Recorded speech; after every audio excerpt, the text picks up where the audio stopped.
사실 사순절은 주님의 고난과 죽으심을 묵상하다 보니 우리 신앙생활하는 우리로 하여금 굳이 마주하고 싶지 않은 우리의 영적인 현실을 마주하게 합니다. 성경은 그 자리를 이렇게 표현해요. 오늘 사순절 다섯째 주일에 성서일과 본문 중에 시편 본문이 130편 본문입니다. 근데 그 1절에 이렇게 표현해요. 그 자리를 깊은 곳이라고 표현하는데 우리 한번 시편 130편 1절을 한번 같이 읽어봅니다. 같이 읽습니다. 시작. 여호와여 내가 깊은 곳에서 주께 부르짖었나이다. 아멘. 여러분 이 시편의 말씀에서 아까 우리 권사님 기도 너무나 잘 해주셨는데 권사님의 기도 가운데 정말 우리로 끊임없이 내려가게 만들고 우리로 침륜되게 만들고 절망과 낙심 가운데 빠지게 되는 여기서 깊은 곳은 그런데 그런 단순한 감정의 바닥을 말하는 것이 아닙니다. 그것을 넘어서는 이야기예요. 이것은 인간이 하나님 없이 살아갈 때 도달하게 되는 영적인 심연이에요. 그래서 곧 죽음의 자리를 말하는 겁니다. 주님 없이 살아가다 보니 결국에는 시름시름 그렇게 소멸되어져 가는 것을 의미하는 거죠. 주여 내가 주님이 정말 필요합니다. 주님 살려주십시오. 여기서 내가 여호와여 내가 깊은 곳에서 주께 부르짖나이다 라는 건 주님 내가 죽을 지경이오니 주여 나를 살려주십시오 하고 고백하는 그런 고백인데요. 여러분 오늘 이 사순절 5번째 주일은요 우리를 그런 죽음의 현장으로 인도합니다.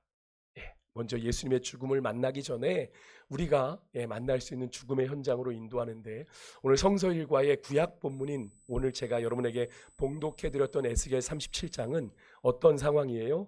죽은 뼈들이 모여있는 한 골짜기로 우리를 인도해 갑니다. 또 복음서 본문인 요한복음 11장도 마찬가지로 여러분 거기에는 어떤 사건이 있어요? 죽은 지 나흘이나 되었던 나사로의 무덤 앞으로 우리를 인도해요. 이 사건들은 그저 과거의 사건이 아니라 여러분 영적으로 죽어있는 우리들의 현재 우리의 영적인 실상을 상징적으로 보여주고 있는 사건들입니다. 오늘 사순절의 말씀들은요 우리 그리스도인들로 하여금 우리 자신의 죽음과 더불어 우리의 감추고픈 우리의 영적인 실상을 직시하게 만들어요. 그러면서 사순절은 오늘 우리에게 이렇게 질문합니다. 당신은 지금 어디에서 있습니까? 여러분은 어디에서 계세요? 지금 여러분의 믿음은 과연 어떤 상태에 있으십니까? 우리 중에는 이런 분들 계세요. 믿음이 오직 그냥 지적인 상태, 내가 아는 수준에만 머물러 있는 거예요. 교리, 또 교회에서 드리는 신앙 고백은 다 따라하지만 그 안에 생명력이 없어서 그저 교회의 형식, 예배드리는 형식, 전통만을 그냥 묵묵히 따라가는 그런 유명무실한 상태에 여러분의 영적인 상태가 놓여 있을 수 있고요. 또 어떤 경우는 감정이 너무 메말라서 영적으로 고사 상태에 처해 있는 분도 이 가운데 계실 겁니다. 안 그런 듯 앉아 계시겠지만 더 이상의 눈물이나 애통함이 없는 마치 오랫동안 물을 주지 않아 바싹 타버린 화초처럼 영혼의 생기가 다 사라져서 마음이 딱딱하게 굴어버린 그런 상태. 남들은 은혜 받았다고 눈물 흘리는 찬양, 기도 속에서도 나만 혼자 겉도는 기분인 상태. 내 마음의 문이 꽉 닫혀 있어서 믿음이 머리로는 이해가 되지만 가슴으로는 전혀 요동치지 않는 믿음이라는 것이 차가운 관념이 되어버린 분도 이 자리에 계실 거예요. 지금 여러분의 영적인 상태는 어떠하십니까? 혹시 겉으로는 살아있는 것 같아 보이지만 예배자에 나와 있으니 별 문제 없는 것처럼 보이지만 혹시 영적으로는 바짝 메말라 있는 상태는 아니십니까? 혹시 껌때기는 그럴듯하게 남아있지만 실상은 여러분 안에 생명이 없는 상태는 아닌지 하나님 앞에서 오늘 이 말씀을 통해 정직하게 우리의 영적인 현실을 마주하는 그런 시간이 되었으면 좋겠습니다. 그런 시간이 사순절이에요. 오늘 성서일과의 구약 본문이자 제가 함께 봉독해드렸던 말씀이 바로 에스겔서인데요. 여러분 이 에스겔 선지자는 여러분 바벨론 포로기 때 부름받은 예언자이에요. 포로기 때 부름받았으니 이 사람이 부름받은 장소가 어디겠어요? 포로지겠죠.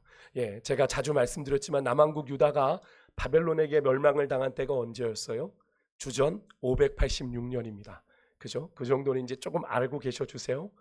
남왕국은 586년, 북이스라엘은 722년. 근데 북이스라엘은 누구에게 멸망당했어요? 아수르. 남왕국은 바벨론에게 멸망당했어요. 이 정도는 알고 계셔. 여러분들이 열왕기상을 이해하실 수 있어요. 그죠? 어쨌든 남한국 유다가 이 북왕국 이스라엘이 멸망한 지 한 100여 년 뒤에 똑같은 전철을 밟아요. 근데 그렇게 바벨론에게 멸망을 당했을 때 3번에 걸쳐 포로로 끌려갑니다. 마지막 최종 마침표를 찍은 게 586년이에요. 그런데 에스겔은 3번의 포로로 끌려가는 그 가운데 2번째 여호야긴 왕과 함께 바벨론으로 끌려간 포로 중에 하나였습니다. 이 에스겔 선지자가 그렇게 끌려간 바벨론의 그발 강가에서 바벨론 그발 강가에서 하나님의 부르심을 받아요. 그리고 그렇게 포로로 끌려간 지 한 5년이 되던 어느 날 그발 강가에서 주님이 보여주시는 환상을 보고 오늘 전하고 있는 것이 오늘 본문의 말씀이에요. 하나님께서 에스겔을 데려가신 곳이 어디입니까? 생명의 현장이 아니라 죽음이 가득한 골짜기였습니다. 그곳에는 뼈가 가득했어요.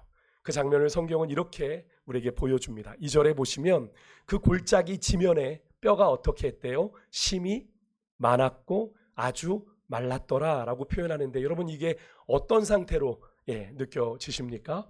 이것은 단순히 그냥 죽은 상태가 아닙니다. 그죠? 예전에 저 장례를 치를 때 이장하는 예배도 가끔 드렸는데, 이장할 때 무덤에 이제 뼈만 남은 그것을 이제 파내서 그것을 이제 화장해서 이제 이장을 하게 되는데, 그런 뼈 같은 거, 아주 바싹 말라버린 뼈만 남아있는 그런 상태, 오랜 시간이 지나서 완전히 생명력이 사라진 상태, 다시 살아날 가능성이 전혀 보이지 않는 상태이죠. 이것은 당시에 바벨론에 의해 멸망당해 성전까지도 다 불타버리고 아무런 희망 없이 골짜기에 버려진 마른 뼈와 같은 이스라엘의 비참한 현실을 단적으로 보여주고 있는 환상입니다. 이미 역사의 무대에서 바벨론에 의해 멸망을 당했으니까 완전히 퇴장을 당한 이스라엘이 다시 그들의 자리로 돌아오리라는 것은 죽어 장사 지낸 자가 다시 살아나기를 기대하는 것과 같은 그런 상황이었습니다. 에스겔이 활동할 당시에 바벨론 제국의 영화가 절정에 달했습니다. 바벨론의 그 권세가 아주 어마어마했다는 거죠. 그런 바벨론 밑에서 포로 생활을 하고 있는 이스라엘의 독립, 회복에 대한 그들의 갈망이 백성들에겐 전혀 일어날 수가 없는 겁니다. 불가능해, 안 돼, 우리는 끝났어 라고 하는 불신과 절망이 너무나 지극히 당연한 현실적인 반응이었습니다. 그게 그들의 직면한 현실이었어요. 정치적으로 볼 때는 이스라엘의 회복은 정말 전혀 불가능하게만 보였던 것이 사실이죠. 하나님은 그런 뼈들을 보며 에스겔에게 물어보세요. 3절인데요. 우리 한번 이 화면에 있는 구절만 한번 읽어볼까요? 하나님이 물으신 구절만 같이 읽습니다. 시작. 인자야, 이 뼈들이 능히 살 수 있겠느냐. 아멘. 그런데 여러분, 이 질문은요, 액면 그대로 보면 하나님께서 에스겔에게 이 마른 뼈들이 다시 살아날 수 있는가를 묻는 것처럼 보이지만, 여러분 이 질문은 사실 수사적인 질문이에요. 무슨 의미입니까? 이 뼈들이 능히 살 수 없다. 능히 살 수 있겠느냐? 전혀 그럴 가능성이 없다라고 하는 불가능함을 강조하는 질문입니다. 에스겔아, 이 뼈들이 능히 살 수 있겠어? 절대 안 되지 라고 하시는 말씀입니다. 죽은 지 오랜 시간이 흘러 바싹 마른 뼈가 다시 살아난다는 것은 불가능한 일이죠. 그런 일은 세상 어디에도 없었습니다. 그죠? 그런데 여러분, 이 질문이 비단 여러분 에스겔에게만, 이스라엘에게만 던지는 질문일까요? 아니에요. 여러분, 오늘을 사는 구원받은 우리를 향한 질문이기도 합니다. 우리의 현실은 여러분 이 에스겔 당시에 이스라엘의 모습과 다르다고 여러분 우리는 자신할 수 있습니까? 아까 우리 권사님 기도해 주신 그 간절하고 진실한 기도에 우리의 마음이 왜 이렇게 공감이 됩니까? 그죠? 그렇죠. 우리가 같이 공감했잖아요. 아닌 척 예배는 드리고 있지만 혹시 우리의 영적인 실상은 당시에 여러분 이스라엘과 다를 바 없는 현실은 아닐런지.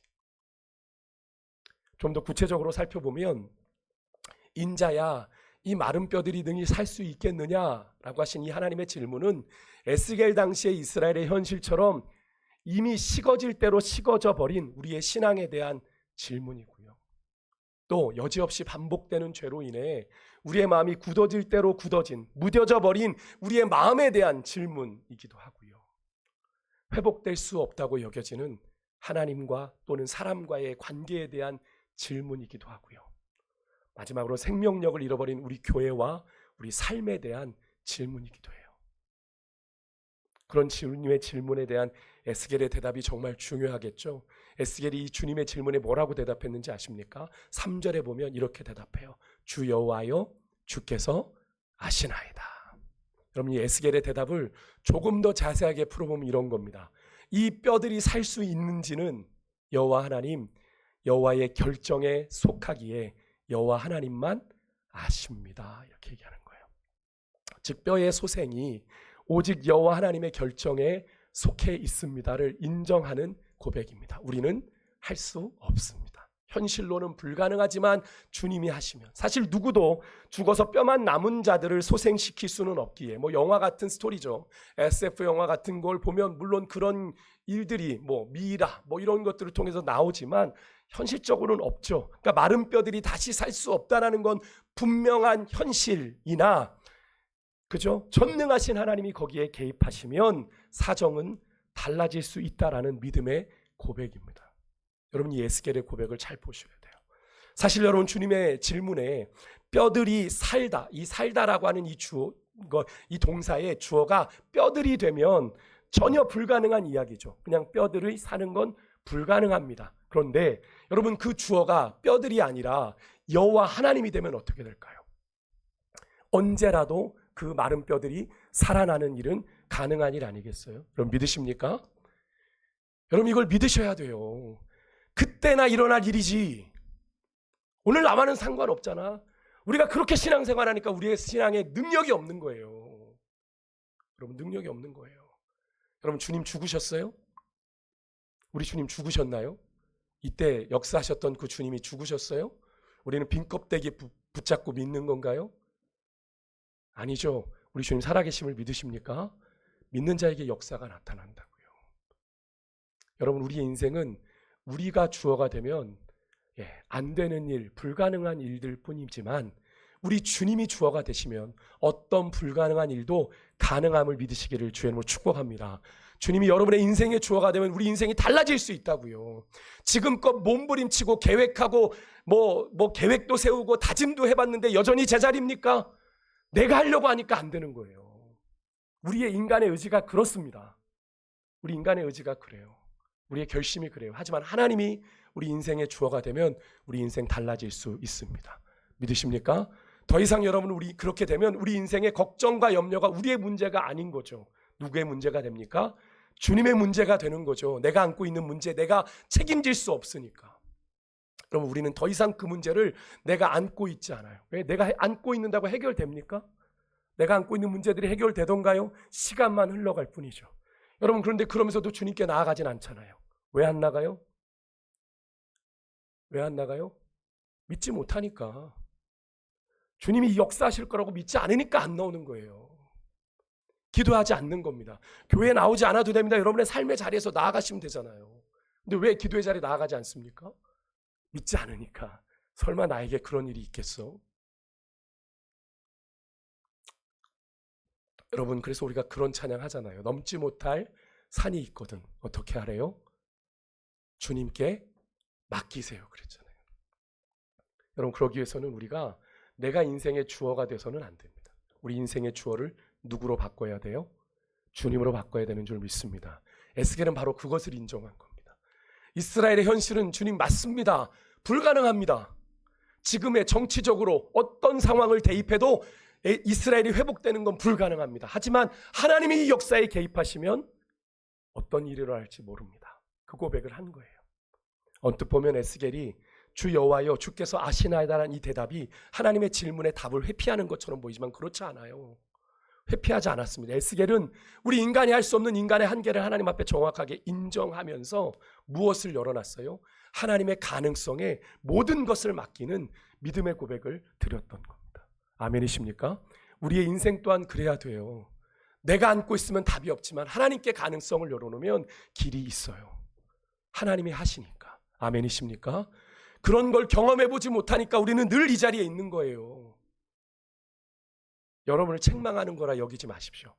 여러분의 믿음을 제가 책망하는 거라 여기지 마십시오. 저에게도 동일하게 하는 이야기입니다. 저도 제법 하나님을 경험했다고 하는데 늘 그 한계에 넘어지더라고요. 안 되잖아. 현실 봐. 상황 봐. 안 되잖아. 끊임없이 그런 마음들이 저를 짓누르거든요. 여러분도 그러지 않으십니까? 근데 여러분 그 문제를 가지고 안 되면 어디로 가야 돼요? 주님께로 가야 되는데 그냥 안고 있는 거예요. 그래서 절대로 아무 일도 일어나지 않아요. 주님께서 우리에게 물어보잖아요. 이 인자야, 이 뼈들이 능히 살겠느냐?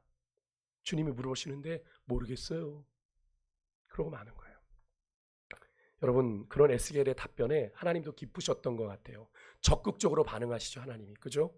4절에서 에스겔에게 마른 뼈들에게 이렇게 대언하라고 그래요. 에스겔이 자신의 말을 대언한 게 아닙니다. 하나님의 말씀을요.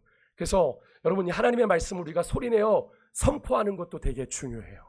왜요? 하나님의 말씀은 하나님이 약속하신 말씀이니까. 아멘이십니까? 그 말씀이 내 삶에 이루어질 줄 믿고 내가 소리내어 선포하면 그 말씀대로 하나님이 이루시겠죠.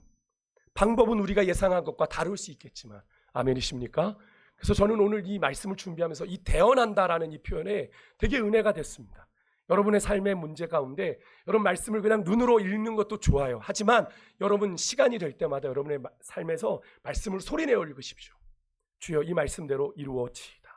소망하며 읽을 때 하나님이 역사하시는 거죠. 여러분 이것은 사실은 근데 이 예스겔에게 주신 이 하나님의 명령은 되게 비상식적인 명령입니다. 지금 누구에게 명령을 해요? 죽은 뼈에게. 그죠? 죽은 뼈가 말씀을 들어요? 아니죠. 근데 여러분 이게 하나님의 방식이라는 겁니다. 이게 우리의 상식적으로는 안 되지만 하나님의 방식이라는 거예요. 하나님의 말씀은 여러분 살아있는 사람을 위한 정보가 아니라 바로 죽은 자를 살리는 능력이에요. 이것은 성경 전체를 관통하는 아주 중요한 신학적인 명제인데요. 여러분 일반적으로 우리는 하나님의 말씀을 우리에게 뭔가 교훈을 주고 그죠? 지식을 전달하고 삶의 방향을 알려주는 것으로만 이해를 하기 쉬운데 하지만 성경은요 하나님의 말씀은 단순한 정보를 우리에게 주는 게 아니에요. 그런 일이 있었지 그게 아니에요. 여러분 성경에는 구약의 히브리적 사고에는 말씀을 뭐라고 히브리어로 불렀냐면 다바르라고 불렀어요. 한번 따라해 보시겠어요? 다바르. 여러분 이게 뭔 뜻이냐면 말해지는 동시에 하나님의 말씀은 선포되는 동시에 뭐가 일어나요? 실제가 됨을 의미하는 것이 다바르예요. 예를 들어 이런 거죠. 예수님께서 뭐예요? 창세기에 천지를 창조하시면서 빛이 있으라 하셨을 때 어떻게 됐어요? 여전히 깜깜했나요? 빛이 있었다라고 우리는 당연히 읽어요. 여러분 그거 믿으십니까? 하나님의 말씀이면 이루어짐을 믿으십니까? 그 창세기의 역사는 천지창조의 역사는 그때만 일어나는 겁니까? 여전히 우리의 삶에도 일어나게 되는 줄 믿습니다. 그것을 믿는 거예요. 그래서 여러분 창세기에 하나님이 빛이 있으라고 그러면 빛이 있었고 성경의 이야기들 가운데 하나님의 명령을 선지자들이 대언하여 선포했을 때 역사가 일어나는 것들을 보았죠. 여러분 그래서 하나님의 말씀은 뭔가를 설명하는 말이 아니고요. 창조하는 말이에요. 창조하는 말입니다. 그렇다면 여러분 하나님의 말씀은 죽은 자를 살리는 능력이라 했는데 여러분 여기서 죽음은 무엇을 말하는 걸까요? 우리가 육신적인 죽음을 생각할 수 있어요. 물론 성경의 죽음은 단순히 육체의 죽음을 의미하기도 합니다만 그것을 넘어서는 개념이 그 안에 담겨 있어요. 그것을 세 가지로 좀 표현할 수 있는데 첫 번째는 하나님과 단절을 영적으로 죽었다라고 성경은 표현합니다. 생명의 근원 되신 하나님과 단절되어 있는 상태를 성경은 죽었다라고 표현해요. 두 번째는 하나님께 반응이 불가능한 상태를 성경은 죽었다고 이야기합니다. 스스로 하나님께 나아갈 수 없는 지경까지 이른 상태, 하나님께 내가 스스로 나아갈 수 없는 지경까지 영적으로 완전히 눌려져 버린 상태, 그것을 성경은 죽었다고 얘기하고요. 마지막 세 번째는 오늘 이 마지막 에스겔 37장의 마른 뼈의 경우처럼 자기 힘으로는 도저히 회복이 불가능한 상태, 그것을 죽었다고 얘기합니다. 어떤 소망도 꿈꿀 수 없는 상태를 성경은 죽었다고 표현해요. 그러니까 말씀을 제대로 이해할 능력조차 없는 상태. 여러분 우리가 요즘 요한복음 묵상하는데 거기 등장하는 바리새인과 서기관들이 예수님이 아무리 말씀하셔도 그들이 이해하지 못하죠. 그래서 그런 그들을 향해 예수님이 뭐라고 말씀하셨어요? 회칠한 무덤 같다 그랬어요. 여기에는 회칠한 의미도 있지만 무덤의 의미도 있어요. 무덤은 죽은 겁니다. 그들이 말씀을 누구보다 잘한다고 하지만 그들의 신앙은, 믿음은 죽은 믿음이라는 거예요. 말씀에 제대로 반응할 수 없는. 근데 여러분, 왜 그렇게 죽은 자에게 말씀이 선포됩니까? 여기서 하나님의 방식이 드러나는 건데, 상식적으로는 순서가 이렇게 돼야 되죠. 우리가 하나님의 말씀을 들으려면 그 죽은 뼈가 살아나야 되는 거죠. 그죠? 살아야 듣잖아요.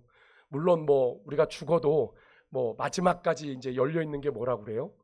귀라고 그러죠. 그래서 고인이 이제 입관하는 경우 가끔 이제 입관식을 진행할 때 그 장례 지도사가 그럽니다. 마지막 가족들에게 고인의 귀가 아직까지 열려 있으니까 말씀하시라고. 그죠? 마지막 한마디 하라고 이런 얘기 하지 않습니까? 그런 거 말고요. 여러분, 살아야 들을 수 있죠.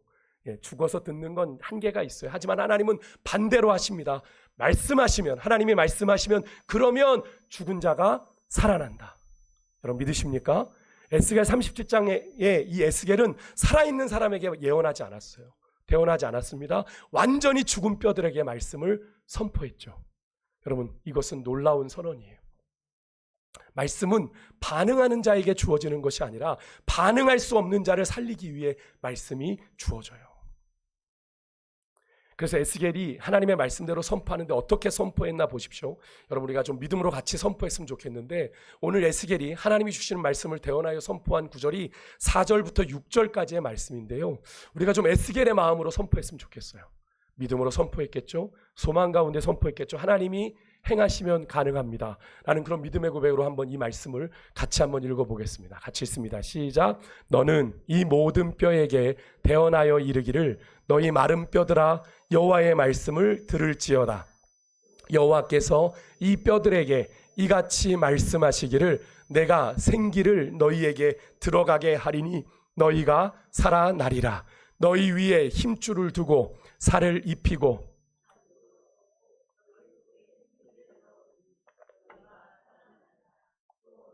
여호와인 줄 너희가 알리라 하셨다 하라. 아멘. 여러분, 이 말씀 가운데 어떤 부분이 여러분의 가슴을 뛰게 하세요? 저는 반복되는 구절인 너희가 살아나리라. 주님이 말씀하시면 너희가 살아나리라. 여러분 믿으십니까? 주님 말씀하시면 우리가 살아나게 되는 줄 믿습니다. 더 정확히 말하면 다시 살아난다는 말씀이죠. 우리가 하나님의 구원의 은혜를 받았지만 영혼의 깊은 절망과 낙심 가운데 침륜되어 있어 죽은 것 같이 된 우리가 다시 살아나리라. 주님이 말씀하시면. 여러분 믿으십니까? 그렇게 에스겔이 말씀을 선포하자 놀라운 일이 일어나게 되죠. 마른 뼈에게 이야기했는데, 마른 뼈에게 이야기했는데 7절에 보면 소리가 나요. 움직임이 생기고 뼈들이 서로 연결되게 됩니다. 그리고 8절에 보면 그 위에 힘줄이 생기고 살이 오르고 그 위에 가죽이 덮여요. 형태가 완전히 회복되었음을 의미하는 거죠. 그런데 마지막 성경은 분명히 말합니다. 형태는 회복됐는데 그 속에 뭐가 없더라? 생기가 없더라. 이 장면은 우리에게 아주 중요한 사실을 말해줘요. 외형적인 회복과 진짜 생명은 다르다라고 하는 거예요. 여러분, 우리가 많이 빠지는, 많이 착각하는 신앙의 실수가 바로 여기 나와요. 여러분, 오늘날의 우리의 신앙도 그럴 수 있어요. 우리가 예배도 드립니다. 그죠? 말씀도 듣습니다. 교회 와서 봉사도 헌신도 합니다. 하지만 그 안에 하나님의 생명, 성령의 역사가 없다면 그 사람은 죄송합니다. 여전히 죽은 상태에 있을 수 있어요. 내가 습관처럼 내 몸을 움직여 봉사도 할 수 있어요. 말씀을 듣는 것처럼 그 자리에 앉아 있을 수 있어요. 예배도 드릴 수 있어요. 그런데 내 안에 하나님의 생명, 성령의 역사가 여러분 없다면 여러분은 죽은 걸지도 몰라요.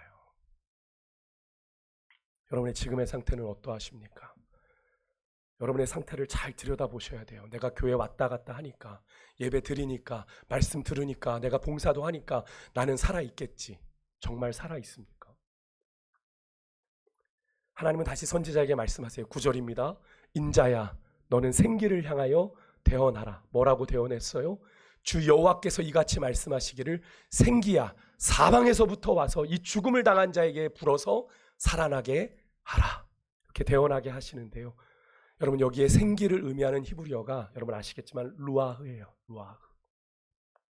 이건 바람을 의미하기도 하고요, 호흡을 의미하기도 하고요, 영을 의미하기도 하는 단어예요.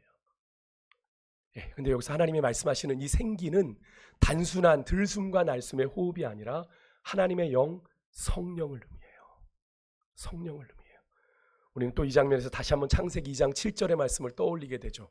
하나님이 흙으로 사람을 지으시고 그 코에 뭘 불어넣으셨어요? 생기를 불어넣으신 거예요. 그래서 생명이 됐다 말씀하시는 장면이 떠오르게 되는 거죠. 여러분, 이미 태초에 사람을 만드시고 그 안에 생기를 불어넣어 생명이 되게 하신 하나님이 오늘 이 에스겔서에서 이 일을 못 이루실까요? 여러분, 결과가 어떻게 되었을까요? 성경은 말합니다. 10절 후반부 우리 같이 한번 읽어보겠는데, 우리 10절 말씀 한번 같이 읽습니다. 시작. 이에 내가 그 명령대로 대언하였더니 생기가 그들에게 들어가매 그들이 곧 살아나서 일어나 서는데 극히 큰 군대더라. 아멘. 할렐루야. 마른 뼈가 살아나 큰 군대를 이루었어요. 여러분, 이 사실은 그 골짜기에 가득했던 뼈들이, 물론 11절에 예수님이 이미 하나님이 말씀하신 이 뼈들은 이스라엘 온 족속이라, 바벨론에게 멸망당하면서 그렇게 비참하게 짓밟혔던 전쟁 중에 죽은 이스라엘 백성들의 시신이라는 걸 보여주는 거죠. 그렇게 연약하여 주변의 강대국들 아수르, 바벨론, 그렇게 짓밟혔던 이스라엘의 군대가 이제는 주의 생기로 인하여 주의 강한 군대로 일어서게 되는 모습을 우리가 마주하고 있게 되는 건데요. 이것을 사도 바울은 이렇게 표현했어요. 그의 서신서 로마서 8장에서 이렇게 정리합니다. 오늘 성서일과 본문 중에 서신서 본문도 있잖아요. 서신서 본문이 로마서 8장인데요. 6절 말씀 우리 같이 한번 읽겠습니다. 같이 읽습니다. 시작. 육신의 생각은 사망이요 영의 생각은 생명과 평안이니라. 아멘. 여기서 육신은 그냥 우리의 몸을 얘기하는 게 아니고요.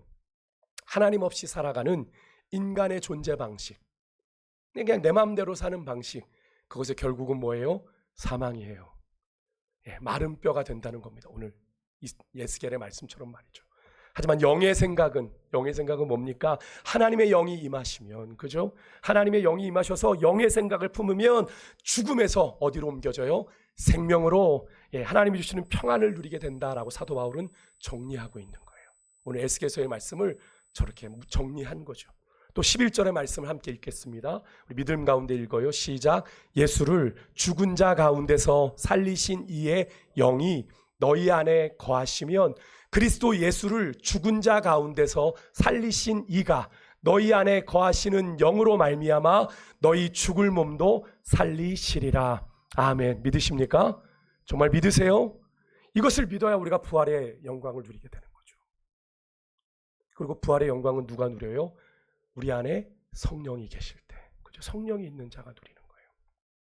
사도 바울이 이 말씀에서 우리가 중요한 사실을 깨닫게 되는데, 생명은 우리의 노력으로 생기는 게 아니라는 거예요. 생명은 성령으로만 우리에게 주어지는 겁니다. 주님이 우리에게 주시는 생명은요. 그래서 여러분, 사순절은 단순히 우리가 그냥 주님을 위해서 더 신앙적인 열심을 갖는 그런 시간이 아니라, 사실은 이 성령의 생명을 우리가 다시 구하는 시간이에요. 주님, 내가 다시 살기를 원합니다. 근데 우리가 다시 사는 방법이 뭐예요? 주의 생기가 우리 안에 들어올 때 우리가 살아나는 것 아니겠어요? 여러분, 이 에스겔서의 메시지는요, 오늘 이 성서일과 본문 중에 제가 아까 복음서 본문이 어디라고 말씀드렸어요? 요한복음 11장이라고 말씀드렸어요. 그죠? 그 사건이 뭐라고 그랬어요? 죽은 나사로가 살아나는 사건이라고 그랬어요. 여러분, 이 나사로는 예수님에게 참 특별한 존재죠. 예수님께서 벗이라고 부르셨고 참 많이 사랑하셨던 친구 나사로가 죽었습니다. 그것도 이미 나흘이 지나고 냄새가 난다고 그의 누이 마르다가 이야기했어요. 완전히 끝난 상태입니다. 소망이 없는 거죠. 당시의 유대인들은요, 이런 생각을 가졌습니다. 누군가가 죽으면 망자의 영혼이 사흘 동안, 3일 동안 다시 그 몸에 들어오려고 무덤 주위를 맴돌다가 얼굴이 변색되면 비로소 그 육신을 떠난다고 생각을 했습니다. 그러니까 그런 유대인들에게, 물론 우리도 3일장을 치르지만 죽은 지 나흘이 되었다라는 이 표현은 어떤 의미겠어요? 어떤 의미겠습니까? 이 망자가 다시 살아날 일말의 희망이 완전히 사라진 시점이죠. 사흘까지는 좀 기대해 보겠는데 왜요? 망자 주변에 영혼이 떠돌아다니니까. 그죠? 그렇게 그들의 생각으로 따져본다면, 근데 사흘이 지나 나흘이 되었다라는 건 뭐예요? 모든 가능성이 사라진 때 누가 오셨어요? 예수님이 오셨어요. 근데 여러분, 그런 예수님을 향해 여러분, 그 요한복음의 말씀 보시면 나사로의 누이들인 마르다와 마리아가 똑같이 고백하는 한마디가 있어요. 그럼 그게 뭔지 아십니까? 주께서 여기 계셨더라면. 여러분, 이게 무슨 말일까요? 주님이 여기 계셨더라면 혹시나 살 수 있을까? 우리 오라비가. 이제는 뭐예요? 다 주님이 오셨으니 살아날 수 있습니다 얘기하는 겁니까? 다 끝났습니다 예수님. 근데 마르다가 그렇게까지는 주님 다시 오실 때 부활할 건 믿습니다. 지금 당장은 아니죠 라고 얘기하는 겁니다. 주님의 역사를 스스로 제한하고 있는 거죠. 근데 여러분 이 고백을 우리도 신앙생활 하면서 참 많이 해요. 그죠? 그때 하나님이 역사해 주셨더라면, 그때 기도응답이 있었더라면. 그럼 이건 뭘 의미합니까? 내가 계산한 그때에 하나님이 역사하셨어야 되는데 이제는 다 끝났어. 하나님도 못해. 그렇게 생각하니까 기도 안 하잖아요. 그죠? 내가 계산하고 내가 생각했던 때 방식이 실패하면 우리는 기도 안 해요. 하나님이 하나님의 방법으로 일하신다고 입술로는 고백하면서 하나님을 어떻게 해요? 내 시간에, 내 계산에, 내 방법에 제한하고 있는 거죠. 하나님이 그렇게 일하시는 분입니까? 아니잖아요. 우리 하나님을 그렇게 오해해서는 안 됩니다. 하나님은 우리의 이해와 상식을 뛰어넘는 분이죠. 오늘 에스겔의 말씀처럼 말입니다. 어떻게 마른 뼈가 큰 군대가 되어 일어납니까?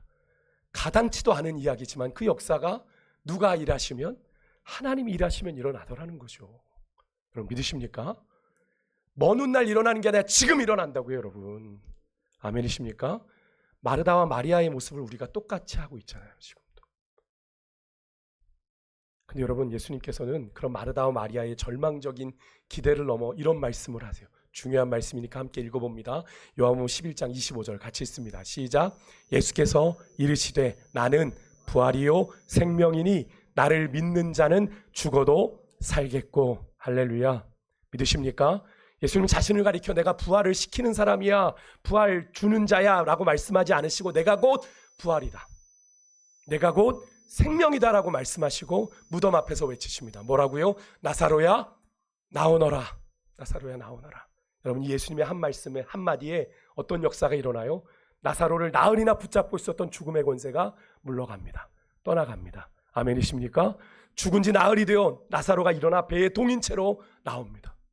여러분 놀라운 사건 아닙니까? 여러분과는 전혀 상관없는 일이라 무관심하신가 봐요. 여러분 이 역사가 우리의 삶에 일어나는 거라니까요. 믿으실 수 있기를 바라요. 그때 그 시절 그 사건으로 끝나지 말자고요. 아까도 여쭤봤잖아요. 여러분 나사로를 살리신 주님이 어떻게 우리와 영원히 함께 하신다고 그랬어요? 성령으로 오셔서 우리 가운데 함께하고 계신다고 하셨는데 여러분 안에 계신 성령님, 여러분 살아계신지 물어보셨어요? 좀 성령님 인기척이 없지 않으세요? 여러분 안에 성령님 거기 계세요? 한번 불러보세요. 여러분 우리가 신앙생활하는 건 그거잖아요. 성령님과 그렇게 우리 안에 내주하여 계시는. 전 그래서 성령님을 표현하는 표현 중에 내주하신다는 표현이 정말 좋아요. 성령께서 우리 안에 내주하여 나를 다스리시고 나를 인도해 가신다는 그 고백이에요. 여러분 오늘 우리는 두 개의 죽음에 관련된 이야기를 나누었어요. 오늘 말씀은 다시 한번 말씀드리지만 단순한 과거의 이야기가 아닙니다. 여러분 지금도 살아계셔서 역사하시는 하나님의 말씀이고요, 오늘 우리의 현재를 비추는 거울이기도 해요. 오늘 말씀을 마치면 여러분 스스로에게 이런 질문을 한번 던져보셨으면 좋겠어요. 나는 지금 살아있는가? 아니면 마른 뼈처럼 굳어있는가? 신앙의 형태만 남아있는가? 아니면 하나님의 생명이 내 안에 흐르고 있는가? 내가 교회 왔다 갔다 하고 말씀을 듣고 내가 봉사하고 있다고 해서 그렇게 오해하지 마시고 착각하지 마시고요. 막연하게 내가 교회를 나오니까 말씀을 듣고 이 자리에 앉아있으니까 봉사 좀 하니까 내가 영적으로 살아있는 거겠지 생각하시면 안 됩니다. 우리 안에 아까도 말씀드렸지만 하나님의 생명, 뭐가요? 성령의 역사가 없다면 우리는 살아있는 듯 하지만 여전히 죽은 상태일 수 있어요. 나도 모르는 사이에 우리가 불의와 불신의 무덤에 갇힌 채 여전히 죄 가운데서 죽은 상태일 수 있다는 사실을 우리가 절대로 간과해서는 안 됩니다. 그래서 저는 오늘 사순절의 끝을 향해 달려가고 있는 여러분들에게 세 가지만 간단하게 당부드리고 말씀 마칠게요. 첫째는 여러분의 상태를 인정하십시오. 내가 여전히 죽어 있는지 모르겠다라는 상태를 인정하세요. 한번 따라해 보실까요? 자신의 상태를 인정하라.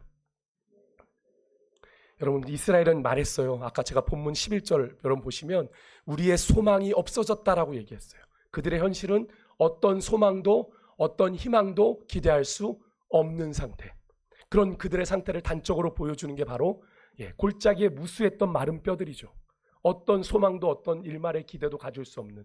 근데 여러분 바로 회복이 바로 거기에서 시작이 됩니다. 내 자신의 상태를 인정하는 것. 그것이 바로 은혜의 출발점이에요.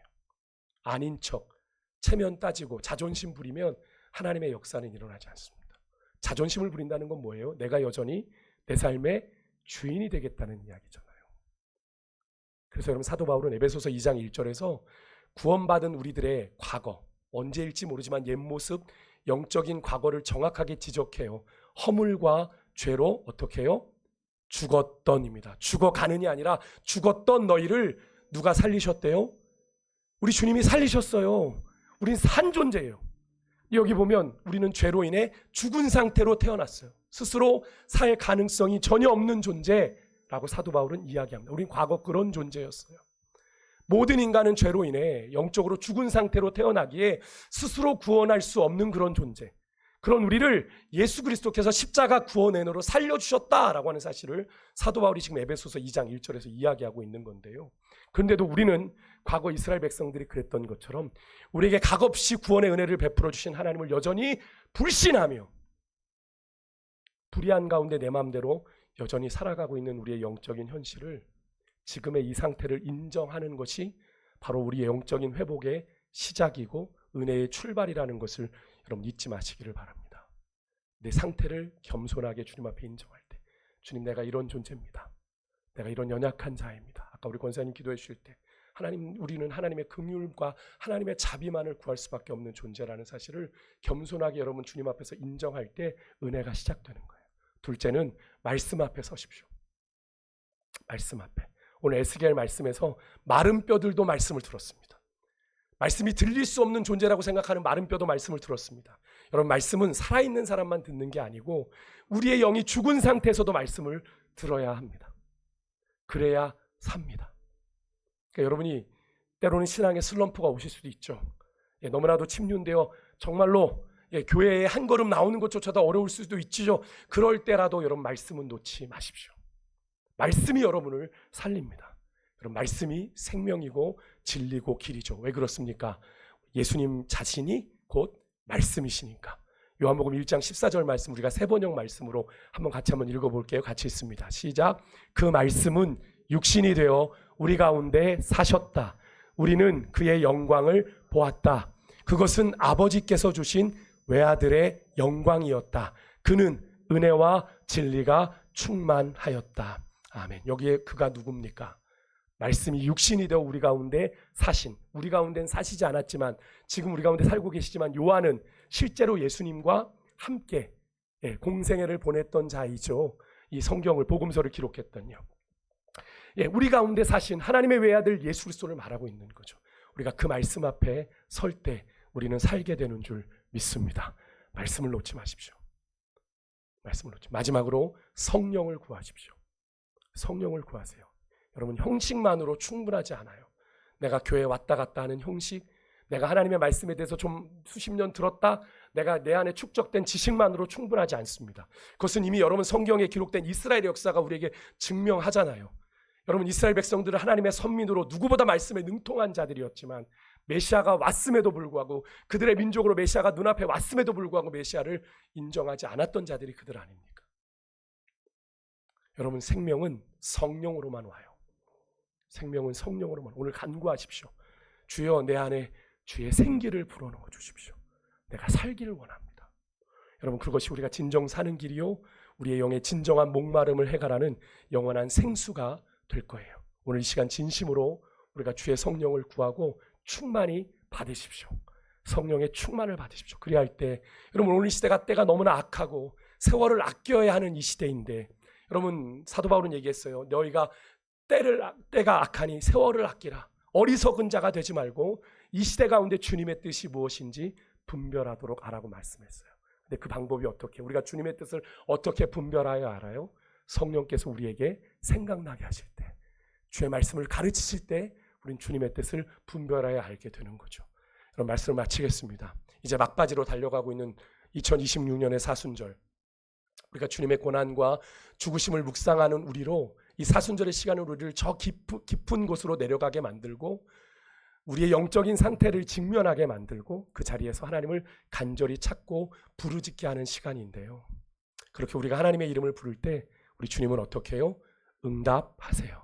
내가 너희를 살리겠다라고 오늘 약속하고 계시는 거예요. 여러분, 오늘 우리가 말씀을 통해 살펴본 마른 뼈가 큰 군대가 된 이 역사, 죽은 나사로가 무덤에서 걸어 나오는 역사는 그저 과거의 이야기가 아니에요. 여러분, 절대로 과거의 이야기가 아닙니다. 오늘도 여전히 살아계셔서 역사하시는 하나님으로 인해 우리 가운데 얼마든지 일어날 수 있는 하나님의 역사라는 사실을 믿으시기를 주의 이름으로 축복합니다. 믿어지는 역사가 있으시길 바라요. 언제까지 거기에만 머무시겠습니까? 언제까지 마리아 마르다처럼 주님이 계셨더라면 타령만 하시겠어요? 그럼 마지막으로 저를 따라하고 말씀 마치겠습니다. 말씀과 성령이 임하면, 좀 더 큰 목소리로 하겠습니다. 말씀과 성령이 임하면 죽음의 자리도 생명이 시작됩니다. 믿으십니까? 말씀과 성령이 임하면 우리가 사망의 음침한 골짜기를 다닐지라도 해를 두려워하지 않게 됩니다. 생명이신 주님이 우리와 함께 하시니까. 믿으십니까? 우리의 삶이 그런 삶이기를 원해요. 날마다 부어주시는 생명수, 생수의 강물을 통해 성령의 충만함 가운데, 아까 우리 찬양했잖아요. 좁은 길을 걸으며 내가 항상 기뻐하는 건 뭐가요? 주의 영이 함께하기 때문이라고요. 다른 데 없다고요. 여러분, 그 은혜를 누리는 여러분과 제가 될 수 있기를 주의 이름으로 축복합니다. 우리 좀 시간이 갔지만 우리 함께 찬양할게요.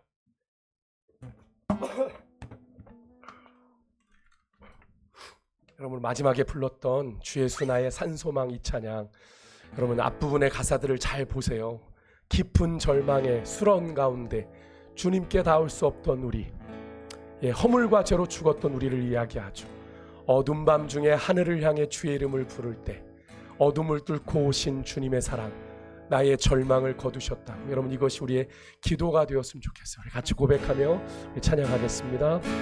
깊은 절망에 수렁 가운데 주님께 닿을 수 없던 우리, 어둠 밤 중에 하늘을 향해 주의 이름 나도 어둠을 뚫고 내게 오신 주님의 사랑, 오신 주사 나의 절망 거두셔. 주님의 보혈의 공로, 주님의 복 다 이루셨습니다. 주 예수 나의 산소망.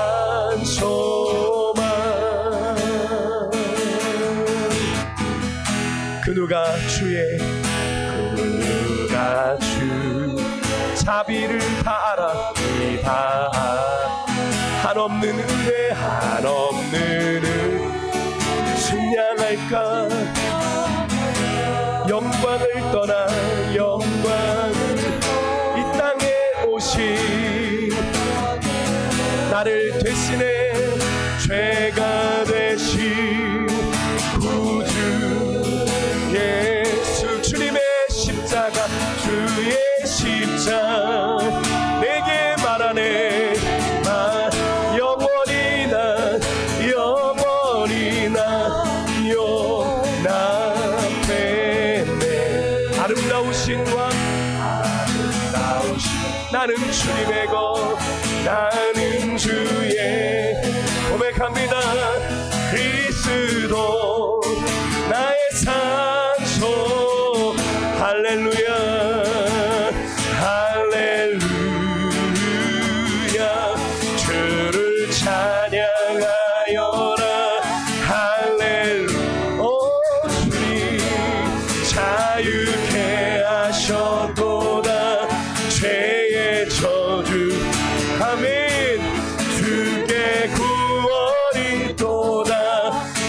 예수 나의 산소 할렐루야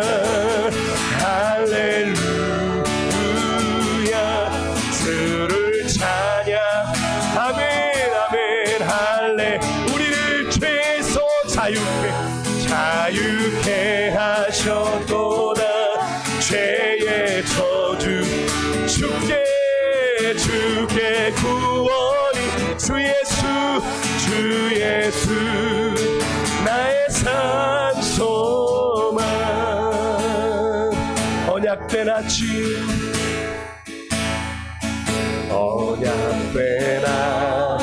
주님의 장사된 몸에 부활의 호흡 시작되네 유다의 사자 예수님입니다. 위엄찬 선포 여러분 믿음으로 선포합니다. 사망이 무너졌도다 이제 사망은 무덤이 더 우리를 주자 아멘 할 수 없네 유다의 사자 위엄찬 보여 사망이 무너져 믿음으로 선포합니다. 사망이 무너져도 주 예수 승리하셔 할렐루야 아멘 할렐루야 주를 주님을 찬양합니다. 날 구원하신 주님 자유케 죄의 저주 주께 구원이 또다 주 예수 아멘 나의 산소 할렐루야 아멘 주를 찬양하여라 할렐루야 나를 자유케 하셔도다 죄의 저주 주께 구원이 또다 주 예수 나의 산소 그리스도 나의 산소만 당신은 나의 산소만 여러분 믿으십니까? 우리 주님이 산 소망이 되십니다. 죽은 소망 아니에요 여러분. 그때 그 시절 역사하시고 지금은 죽은 하나님이 아닙니다. 지금은 주님은 또 살아계세요. 여러분 에스겔의 역사는 오늘 우리에게 일어나고요 나사로가 살아난 역사도 우리에게 일어날 수 있어요. 우리가 왜 경험하지 못합니까? 믿지 않으니까요. 불신하니까요. 여러분 근데 여러분 아십니까? 불신앙도 죄예요. 하나님이 분명히 우리에게 드러내 보여주시고 나타내 보여주시는데 믿지 못하는 거예요. 여러분 이 시간 여러분 믿어지지 않아 고민되는 분들 계십니까? 여러분 기도하십시오. 믿음도 하나님이 믿게 해주시는 거예요. 하나님 이 시간 내게 믿음을 주십시오. 주님이 나의 산 소망이 되심을 나를 구원하사 나에게 부활의 소망이 되신 그 주님을 믿을 수 있는 믿음을 달라고 오늘 이 밤 주셔서 그렇게 여러분 이 시간에 여러분 그 주님 앞에 간구하는 가운데 우리가 걸어가는 이 믿음의 여정 가운데 우리를 끊임없이 정말로 영적인 죽음 안에 우리를 몰아가지만 하나님 우리를 살리신 그 주님으로 말미암아 날마다 살아계신 주님과 동행하며 그렇게 믿음의 길을 걸어갈 수 있는 우리의 남은 여생이 될 수 있도록 주여 우리 인생의 걸음을 주장하여 주시고 날마다 부어주시는 주의 은혜로 살아가는 우리들의 삶이 될 수 있도록 하나님 함께 해달라고 살아계신 주님을 죽은 존재로 만들지 않도록 내 안에 살아계셔서 역사하시는 주님을 믿는 믿음이 우리 가운데 충만하여질 수 있도록 여러분 시간 고백하며 우리 시간 주님 한번 크게 부르고 라디브만 통서로 같이 기도하겠습니다. 같이 기도합니다. 주여 하나님 아버지 주여 할렐루야 아버지 할렐루야